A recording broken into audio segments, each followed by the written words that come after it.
In the beginning, before nations, before empires, before pyramids and prophets, there was Africa.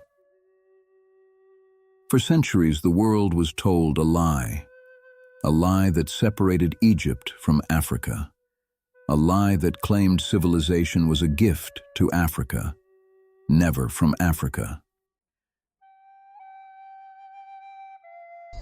But what if the truth is the exact opposite? What if Africa is not the receiver of civilization, but its birthplace? In the 1950s, one African scholar walked into the intellectual heart of France and posed a question that Europe had never dared to confront. His name was Cheikh Anta Diop, a Senegalese physicist, historian, anthropologist, and a man unafraid to challenge centuries of Eurocentric certainty. He asked, if humanity began in Africa, why wouldn't civilization begin there too? Diop wasn't welcomed. His ideas were mocked, rejected, dismissed. But he persisted, because he believed history had been kidnapped, and Africa deserved to reclaim it. Modern science has confirmed what Diop insisted. Humanity is African. The first tools, the first migration, the first spark of intelligence, all began here. But Diop took it further.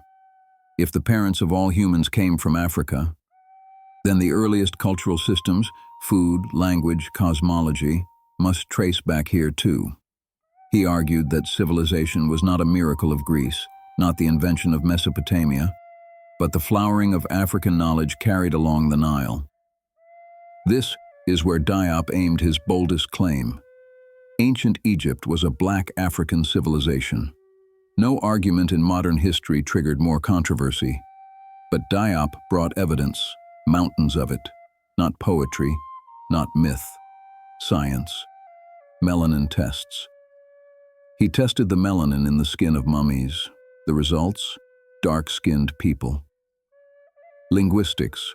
Diop showed that the ancient Egyptian language shares deep roots with Wolof, Yoruba, and other West African families. Cultural parallels, rituals, royal symbols, burial practices, all traceable to sub-Saharan traditions. Classical historians. Herodotus, the father of history, described Egyptians as melancrows, black-skinned, and woolly-haired. The world ignored him. Diop revived him. Visual evidence. Its nose is gone, but Diop explained why. European scholars often defaced statues that carried African features. Egypt was not an isolated miracle. It was the product of black civilizations that stretched from the Great Lakes of East Africa to the Sahara, to the kingdoms of the Sudan. Diop argued that Greek civilization, praised as the root of Western thought, was deeply influenced by Egypt. The Greeks themselves admitted it. Plato, Pythagoras, and Solon studied in Egyptian temples. The idea of the immortal soul, geometry, philosophy, all carried African fingerprints.